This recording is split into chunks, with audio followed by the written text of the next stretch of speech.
Hi, I'm Becca Peppiatt, Marketing Manager at Proctor and Stevenson. Thank you for joining us today. We are going to be interviewing Peaches Golding, who is Her Majesty's Lord Lieutenant of the County and City of Bristol. We're going to be talking to her about her career journey and her experiences as a woman in a senior leadership position. So Peaches, thank you for joining us today. We're very thrilled to have you on board. I'm just thrilled that you asked me. Thanks very much. It's our pleasure. So Peaches, it's no secret that you've had a very decorated career. Why don't we start by talking about your current position? Am I right in thinking that you are the first black woman to ever be appointed this position by the Sovereign? That is absolutely true. The role was created by King Henry VIII when he decided that he needed more fighter power, let's say. He had some little discussions going on with his European neighbors. He needed a better navy. So one of the things that he did was to take some powers away from the role of the High Sheriff and create the lieutenancy. And our role is to do the administration for the Sovereign. Okay, great. Well, you've kind of answered my second question, which was, can you tell us a bit more about what your role involves? Well, it's the new, I guess the modern lieutenancy provides the administration for the monarch, and that means that we liaise with the 5 palaces and about 14 working members of the royal family and all that they do. So we send messages up to those palaces, we receive messages, and we arrange royal visits. But when there's not a member of the royal family around, then we represent Her Majesty, and that means everything from that military, which is the beginning of our role, right through to religion, because of course the Queen is the defender of the faith. It includes business and community, education, charity, absolutely anything you can imagine. It is the most amazing gift you could ever dream up. Wow, that sounds very varied and interesting. Can we talk a little bit about the start of your career, where you kind of started off and how you came to be in the position that you're in? Yes, when I was at university, my father said, get a degree in teaching. He said, you can do that all over the world, wherever you go. Of course, I ignored him totally. But I did learn how to touch type, and that was great. Okay. Because my first job was working in international banking, where I needed those typing skills. Sure. And I did that because I was interested in the world, interested in being places and going places. And I eventually ended up in West Africa, where I did teach, and I wish I had followed my father's advice. But life moved on, and I used those secretarial skills to, I guess, climb up the ladder in business until I set up my own company. Wow, okay. And do you feel like you've faced prejudices at any point in your career due to the fact that you are a woman?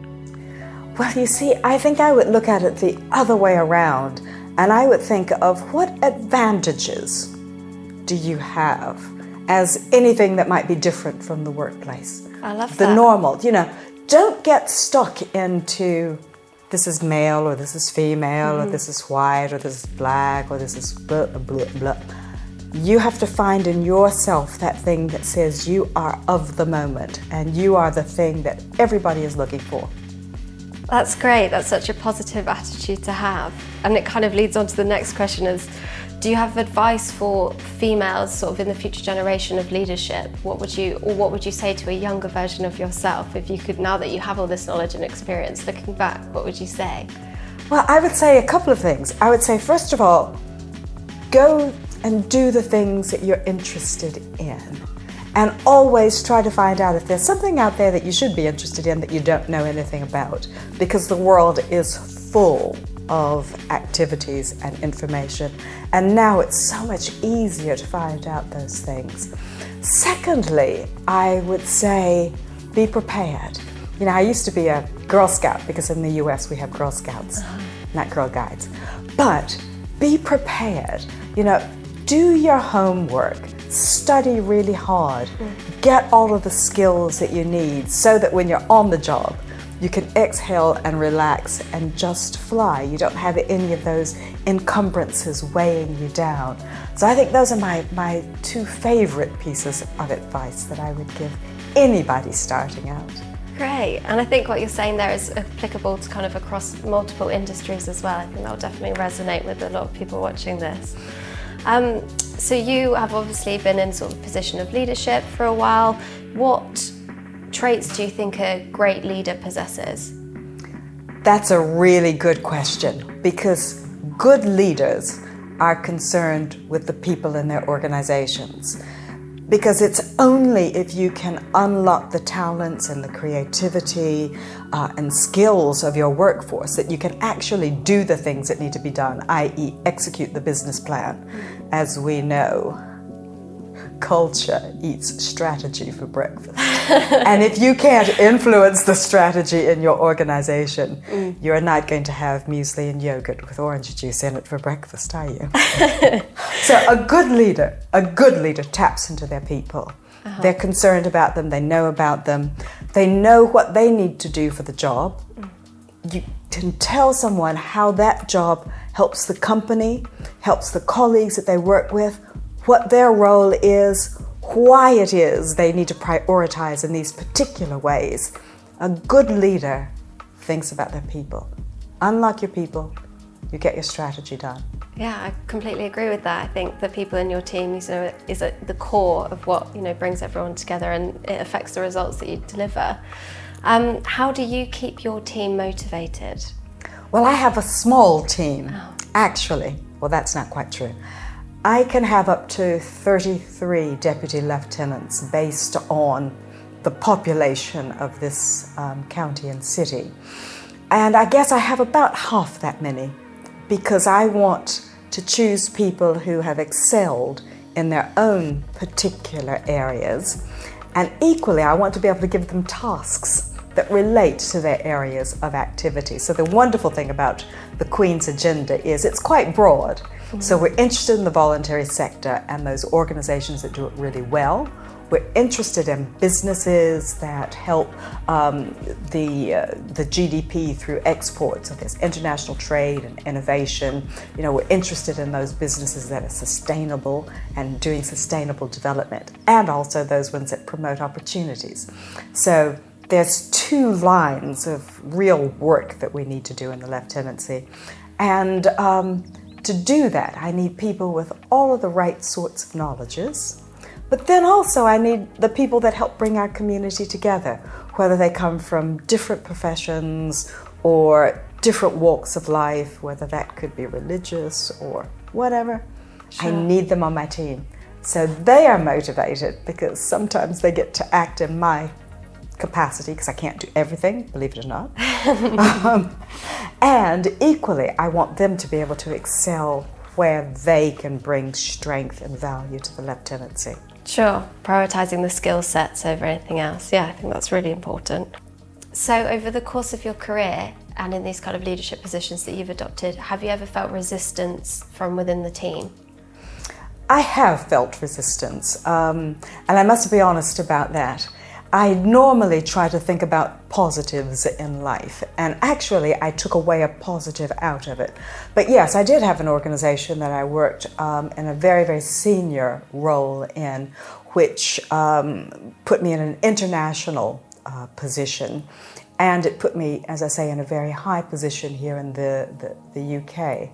And I think I got the resistance on the basis of my colour, not my capabilities, or the fact that I was hitting all of the buttons, hitting all of the targets. I performed really, really well. I ended up being made redundant. Oh, really? Yes, that's right. And I think it took us about 3 days to come up with the name of my business. And I never looked back. Yeah, so my next question was going to be, how did you overcome that resistance? But tell us more about that. So you kind of hit the ground running. I did. Yeah. I did indeed. And during those 3 days, I spoke to people in the industry. And I said, I'm going to set up a business. And they said, well, whatever you do, don't name it after yourself. So, of course, I did name it after myself. Peaches Golding Marketing and Communications. And yes, I did put my flower down as my logo, because people knew me as the woman that wears the flowers. Absolutely. Yeah, got to own your own brand. I love that. And the rest is history. That's great. I mean, you seem to have such a positive, sort of beautiful outlook on all these experiences, whether some people might see them as negative, you've kind of turned them into opportunities more than anything else. What motivates you to have that mindset? I don't know. I guess I must look back to my parents. My parents were really, really good in the sense that whatever we were interested in, they helped us to follow our interests, but they also spurred us along. So I can remember my parents giving me science kits and learning about electricity, or learning about the human anatomy, or learning about keeping animals, you know, all sorts of things. And so I guess I don't have a default that says, if you're in a situation where men dominate, you feel less comfortable. Because those were the careers also that my parents put in front of me. Yes, I did the ballet and I played the piano and I did all of the other things that you would expect girls to do, but I also did a lot of the things that you would expect boys to do as well. So that was a really good basis. And I think my default is optimistic because life is too short to be pessimistic. You know, you can only die once, so why practice it? You know? Yeah. Go out there and enjoy the things you're doing, soak it up, live the atmosphere. And if in running a business you have a client that you don't like, just don't work for them again. You have the power. Yeah, I think that's great what you've talked about there. I think, yeah, it's very inspiring. I think it's important for parents to kind of nurture experiences across all areas of life, not necessarily what would be typical to a certain gender. Yeah, I think that's very important in education and in professional experience as well. How would you foster that kind of environment from within a team? How would you motivate your team? I think you have to let your team also motivate you. And part of that is knowing what your team is, but also part of it is doing some off-the-wall activities, things that bring teams together. So we've done the usual stuff of helping to redecorate a community-based organization. You know, they might not have the money to buy the paints, or, you know, they might need other things that you can bring, whether it's office furniture or fittings. So we've done things like that, but we've also done some of the things that scare you. And that's really good as well, because I don't like being locked into these mad, what do they call these boxes that they put you in? The escape rooms. Yeah, escape rooms. Yeah. No, I don't like being scared, but it does help to bring a team together. Yeah, you know, it's just good team doing building. off-the-wall things, because you know the leader is not necessarily the leader in those situations. And let me tell you, I freak out really easily. So it's things like that. You give people the opportunity to lead, you know, outside of the normal office restrictions. So things like that are good. So use your skills, use your business, scare people to death, but the more opportunities you give that team to interact, the more things you find out about people and the better it is that you can make their working environment. Yeah, I think there is definitely something to be said for Escape rooms. Yeah, escape rooms. But also building a positive relationship outside of work is also good. It trickles into, you know, a positive working environment, you know, when you're all together. So I think that's a great bit of advice. So over your decorated career, I don't know if you can pin down one moment in time, but what was your greatest accomplishment? Well, it has to be getting this role. Yeah. I mean, it has to be. I mean, how many times does the Queen ask one to do something in one's life?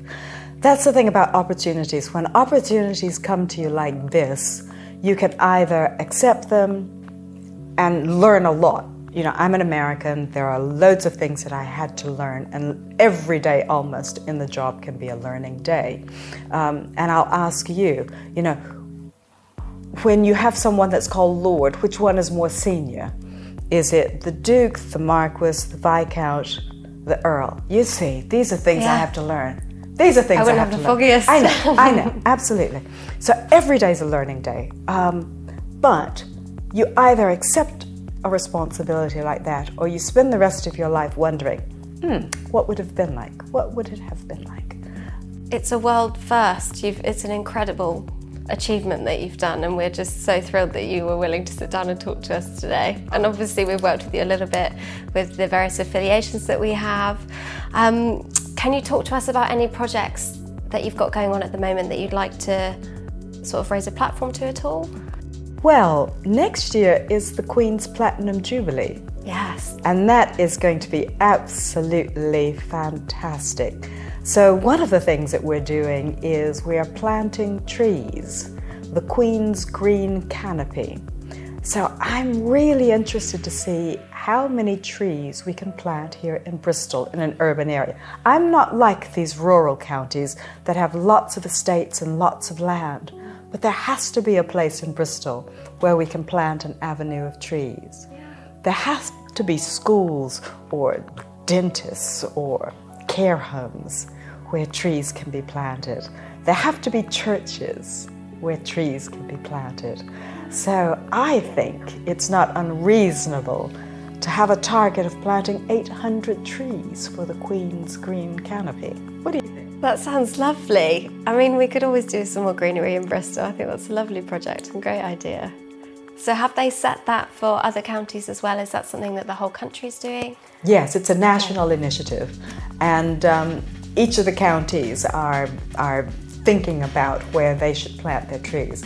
But one of the wonderful things is that the Queen realizes really that it is urban areas that need the trees. So you need the right tree in the right place, and you know, we could plant 6 or 7 orchards here in Bristol. Wouldn't it be wonderful? Yeah, that'd be lovely. Yeah, I can't imagine it. Beautiful. Let's talk a little bit more about the advice that you'd give for women, particularly in a very male-dominated profession.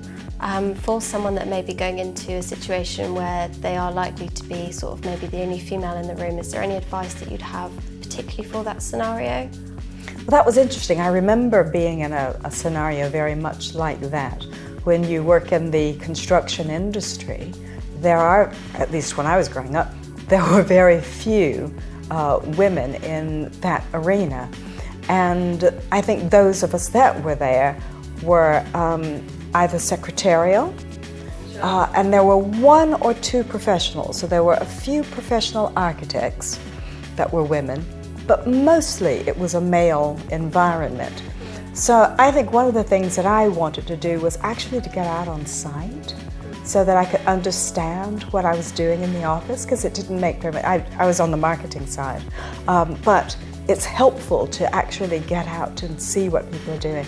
So I donned my hard hat, my hard-toed shoes, and I think that is actually one of the keys. If you don't understand the business, it's very difficult to do the business. Yeah. So don't ever feel afraid to say, I need a practical day. You know, I need a day where you can take me out and show me what's going on. Let me know what a quantity surveyor is by showing me a pile of bricks and saying, these guys have to decide how many bricks it takes to build this wall, to build this building. You know, make it very, very practical. That was the way that I learned. Some people learn differently, and we know that people have different learning styles. But for me, it's always important to really be able to see what is the end product. What is my job leading to? Yeah, I think that's great. Get stuck in. I think it's called kinetic learning when you do something, you know, if it's physical. If it's a hands-on role, I think, yeah, that's kinetic learning. But I think that's great. You know, knowledge is sort of power in the sense that the more you know, the more helpful it will be with you moving forward. That's right. I mean, once upon a time, I was involved in setting up recycling, you know, consumer recycling. We set up the very first consumer recycling programs here in the UK, and so it meant that we had to do everything from scratch. So you had to start at the scrap metal merchant, because the scrap metal merchant had to collect the metal. You had to teach people how to separate aluminium and steel. You had to help the merchants have a pipeline to get those cans up to the recycling factory. Then you needed to be able to see, well, what happens with all of these cans? How are they cleaned up? How are they shredded? How are they washed? What happens when they go in that big furnace, and my, isn't it hot? And pouring out hot liquid into ingots, smashing it down and rolling it flat into aluminium foils or things like that. I mean, it was really, really, really important to get out and see that in that environment as well. So yeah, metals, likewise. That's a man's world in many, many ways. I'll tell you, there's not a scrap metal merchant that had a female back in the 1990s. Yeah. Good for you for getting out there. I think that's inspiring, getting hands-on, learning more about it. Yeah, good for you. Okay, so to wrap up, if someone would like to contact you following this interview, how can they do so? Well, guess what? Like all good organizations, I have a website. So if you were to look for the Lord Lieutenant for the City and County of Bristol, Peaches Golding, Lord Lieutenant, Peaches Golding, Bristol, you'll get there. And the website tells a little bit about the lieutenancy and who my deputies are. It'll tell you a bit about what the Lord Lieutenant has been up to, because I think it's very important for people to understand the breadth of activity and the range of people that we connect with. And it also, of course, will tell you a lot about the Queen's agenda and royal visits that come to the area. Lovely. All right, well, Peaches, thank you so much for coming in. It's been a pleasure having you. And for everyone else watching, if you'd like to find out more about our Women in Business series, or if you want to find out more about our services here at Proctor & Stevenson, you can drop us an email at marketing@proctors.co.uk, or you can get in touch with us and just keep up to date with our content on our social channels, which you'll see on the next frame. Thanks for watching.